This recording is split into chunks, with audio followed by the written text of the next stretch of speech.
Aéroport de Manille, les passagers passent sous l'œil inquisiteur et inquiet d'une caméra thermique. Objectif, détecter une fièvre suspecte et une contamination potentielle au nouveau virus. Manille, mais aussi Kuala Lumpur ou Hanoï, les voyageurs en provenance de Chine sont contrôlés car le virus se propage. Le Japon, la Corée du Sud, la Thaïlande et Taïwan avaient déjà annoncé la détection d'un premier cas de patient touché. Là, c'est au tour des États-Unis. Un homme d'une trentaine d'années, originaire de Wuhan, a été mis à l'isolement.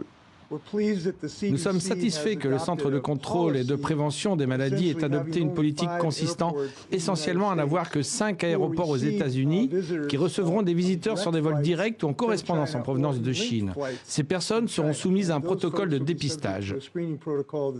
En Chine, foyer de l'épidémie, on redoute la propagation du virus à la faveur des congés du Nouvel An. Des précautions là aussi sont prises, les vendeurs de masques sont convoités. Car chaque jour, un bilan à la hausse, une information sur la souche incriminée. Cette nouvelle infection à coronavirus est transmissible par l'homme à l'homme, peut être mortelle et nouvelle crainte pourrait muter. Le 21 janvier à minuit, nous avons reçu des rapports de 13 provinces et municipalités. 440 cas sont confirmés et 9 cas de décès.